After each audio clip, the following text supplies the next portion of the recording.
અને હવે અન્ય સમાચારો તરફ આગળ વધીએ। સુરતની વાત કરવી છે, જ્યાં સુરત મનપા એક્શન મોડમાં આવી ગયું છે। ખાડીને લઈને જીઆઈએસ મેપિંગ શરૂ કરવામાં આવ્યું।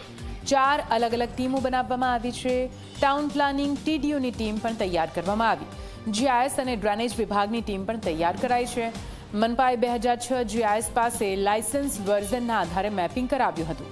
2006 અને 2026 વર્ષ વચ્ચે શું ફેરફાર થયો છે તે અંગે રિપોર્ટ બનાવવામાં આવી રહ્યો છે। સુરતમાં 2006માં પૂર આવ્યું હતું। ખાડીની સ્થિતિ વર્ષ 2006માં શું હતી અને હાલ 2026માં શું છે તેની માહિતી મેળવવા માટે હાલ તો પ્રયત્નો કરવામાં આવી રહ્યા છે। અલગ અલગ ટીમો દ્વારા આ રિપોર્ટ તૈયાર કરવામાં આવશે।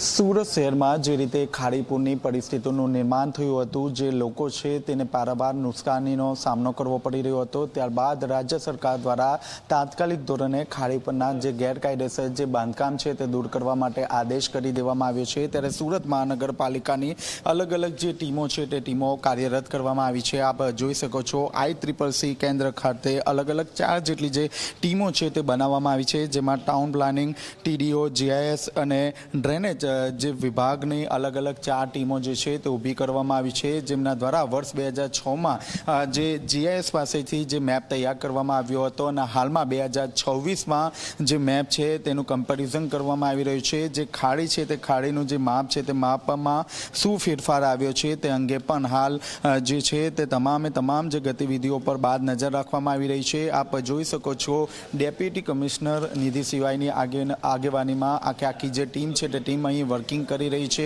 અલગ અલગ ટીમોને અલગ અલગ જે કામગીરી છે તે સોંપવામાં આવ્યું છે। મહત્વની વાત છે કે વર્ષ 2006માં જ્યારે સુરતમાં પૂર આવ્યું હતું ત્યારે તેઓ દ્વારા પરચેસ કરીને જીએસ પાસેથી જે સુરતનો જે મેપ છે તે મેપ મંગાવવામાં આવ્યો હતો, જેમાં ખાડી ક્યાંથી પસાર થઈ રહી છે, કેટલી ખાડીઓ જે છે તે પટલી થઈ છે, કેટલી ખાડીઓ પહોળાઈમાં વધી છે, તે અંગે તમામ પ્રકારની જે માહિતી છે તે માહિતી અહીં મંગાવવામાં આવી છે। ત્યારે આપ જોઈ શકો છો વિવિધ અધિકારીઓની આગેવાનીમાં જે ચર્ચા વિચારણા છે તે કરવામાં આવી રહી છે। સાથોસાથ તેમના હાથમાં સુરત શહેરનો જે નકશો છે તે નકશો પણ અહીં જોવા મળી રહ્યો છે। ક્યાંથી ખાડી પસાર થઈ રહી છે, ખાડીની સાઇઝ શું છે તે અંગે પણ હાલ ચર્ચા વિચારણા કરવામાં આવી રહ્યું છે।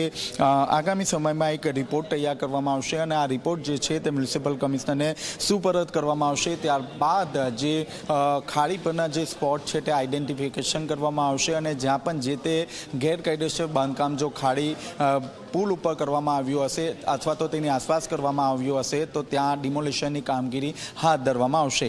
કેમેરામેન વિજય બેસાણી સાથે ચેતન પટેલ, ઝી મીડિયા, સુરત।